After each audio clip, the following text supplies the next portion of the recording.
હર્ષભાઈ સંઘવીએ 24 જ કલાકમાં પોતાનું વચન પૂર્ણ કર્યું છે।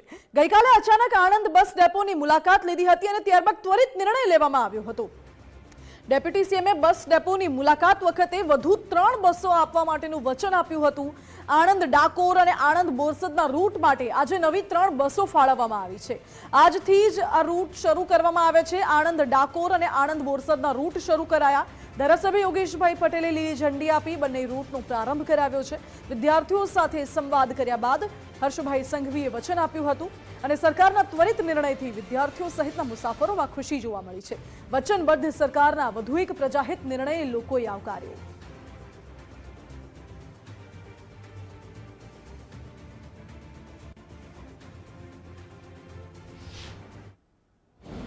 હમણાં હું આનંદ બસ સ્ટેશન પર ઊભો છું, બરાબર। કાલ સવારથી આપણે એક બોરસદ આનંદનો રૂટ આખો દિવસ, બરાબર છે। બોરસદથી આનંદ જાય, આનંદથી બોરસદ, બોરસદથી આનંદ, આનંદથી બોરસદ સવારથી સાંજ તક, બરાબર છે। અને બીજો એક રૂટ જોઈએ છે, 2 બસ નવી મૂકી લેવાની કાલે આનંદ ડાકોર, ડાકોર આનંદ, આનંદ ડાકોર। એક રિક્વેસ્ટ, બોરસદ જે ગાડી અહીંથી આપણે મૂકીએ ને જૂના બસ સ્ટેન્ડ થઈને સંચાલન કરીએ, જૂના બસ સ્ટેન્ડ મૂકવાની, જૂના બસ સ્ટેન્ડ થઈને અહીંથી જૂના બસ સ્ટેન્ડ, નવામાંથી જૂના બસ સ્ટેશનમાં બરાબર છે। તમે હમણાં યોગેશભાઈ અને મિતેશભાઈ જોડે વાત કરો, કાલ સવારથી ચાલુ થઈ જાય એવી ચિંતા કરો, બરાબર। ગુજરાતના નાયબ મુખ્યપ્રધાન હર્ષભાઈ સંઘવી ગત રોજ આણંદની મુલાકાતે હતા, ત્યારે પરિવહન મંત્રીની જવાબદારીના ભાગરૂપે તેમણે આણંદ નવા બસ સ્ટેન્ડની મુલાકાત કરી હતી અને વિદ્યાર્થીઓ સાથેની વાતચીતમાં એક રજૂઆત વિદ્યાર્થીઓની સામે આવી હતી કે બોરસદ અને ડાકોરથી આણંદ આવવા માટે વિદ્યાર્થીઓ ઘણા અપડાઉન કરે છે, પરંતુ બસો ક્યાંક રૂટ ઓછા હોવાના કારણે વિદ્યાર્થીઓને ક્યાંક તકલીફ ઊભી થતી હોય। મહત્વનું છે કે તેમણે ગત રોજ જ ફોન કરીને જણાવી દીધું હતું કે આણંદ ડેપોમાં તાત્કાલિક બસો ફાળવી દેવામાં આવે અને તે બસો આજે ફાળવી પણ દેવામાં આવી અને યોગેશભાઈ પટેલ આણંદના ધારાસભ્ય છે, તેમના દ્વારા આજે તે રૂટ શરૂ પણ કરી દેવામાં આવ્યા। યોગેશભાઈ આપણી સાથે ઉપસ્થિત છે। યોગેશભાઈ, શું કહેશો? હર્ષભાઈનો કાર્યક્રમ હતો અને અચાનક મુલાકાત અને આ રીતના ત્વરિત કામગીરી।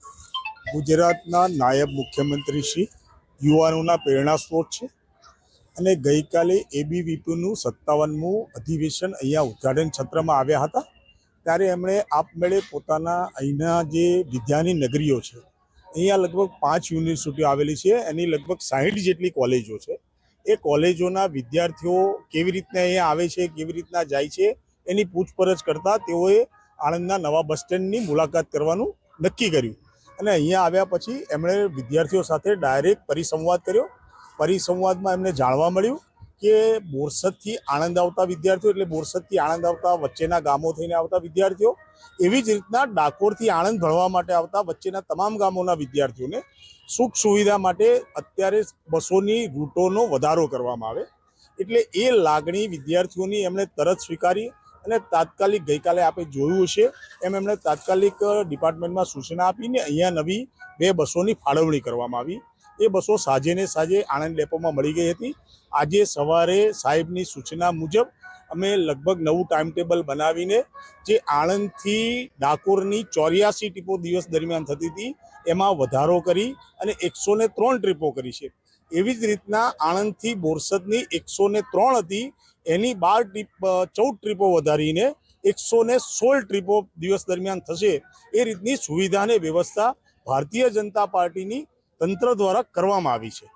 યોગેશભાઈ, ગત રોજનો એક વિડીયો પણ વાયરલ થયો છે, જેમાં હર્ષભાઈ આપને અને જે સાંસદ શ્રી છે મિતેશભાઈ, તેમને જણાવી રહ્યા છે કે જો ડ્રાઈવર ઓછા પડે તો બસ તમે ચલાવી લેજો, પણ રૂટ ચાલુ કરી દેજો। શું કહેશો એ બાબતે? ભારતીય જનતા પાર્ટીનો કાર્યક્રમ ગમે તેટલા મોટા પદ પર હોય, ભારતના યશસ્વી વડાપ્રધાન નરેન્દ્રભાઈ મોદી સાહેબે ભારતીય જનતા પાર્ટીના દરેક કાર્યકરને લોકસેવા કરવાનું શીખવેલું છે અને એના અનુસંધાનમાં અમારા માનવંતા નાયબ મુખ્યમંત્રી શ્રી હર્ષભાઈ અમને જે સૂચના આપી છે, ટકોર કરી છે, ચોક્કસપણે અમને ગૌરવ થાય છે કે એસટીના ડ્રાઈવર કંડક્ટર થઈને અમે લોકોની સેવા કરી શકીએ, એનું મને ગૌરવ છે।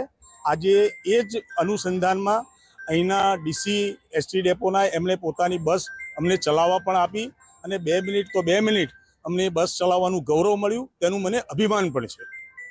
જી હા, તો જે પ્રમાણે ગતરોજ જે પ્રમાણે સ્થિતિ ઊભી થઈ હતી અને હર્ષભાઈ જ્યારે આણંદ નવા બસ સ્ટેન્ડની મુલાકાતે આવ્યા અને ત્યારબાદ જે વિદ્યાર્થીઓની રજૂઆત હતી તેના ઉપર ત્વરિત કાર્યવાહી કરવા માટે અને કામગીરી કરવા માટેનું જે સૂચન આપ્યું હતું તે રૂટ જે છે આજે 24 કલાકથી ઓછા સમયમાં ફરીથી શરૂ થઈ ગયા છે અને જે પ્રમાણે બોરસદ અને ડાકોરને નવા રૂટ ફાળવી દેવામાં આવ્યા છે. બીજી તરફે એક વિડીયો પણ જે ગતરોજ વાયરલ થયો હતો કે જેમાં સાંસદ મિતેશ પટેલ અને આણંદના ધારાસભ્ય યોગેશભાઈ પટેલને હર્ષભાઈએ ક્યાંક રમૂજ અંદાજમાં કહ્યું હતું કે જો ડ્રાઈવર ઓછા પડે તો બસ તમે ચલાવી લેજો પણ રૂટ ચાલુ કરી દેજો. તો આજે યોગેશભાઈએ પણ જ્યારે બસ શરૂ થઈ છે ત્યારે મુહૂર્ત કરીને તેમની જે રજૂઆત હતી તેને પરિપૂર્ણ કરી છે. મહત્વનું છે કે આને લઈને વિદ્યાર્થીઓમાં ક્યાંક ને ક્યાંક ખૂબ જ ખુશીનો માહોલ જોવા મળી રહ્યો છે, કારણ કે જે સવારના જે વિદ્યાર્થીઓ અપડાઉન કરવા માટે આવતા હોય છે તે લોકોને આનાથી ક્યાંક ને ક્યાંક આંશિક ખૂબ જ રાહત મળી રહેશે. યશદીપ ગઢવી, ગુજરાત ફર્સ્ટ, આણંદ.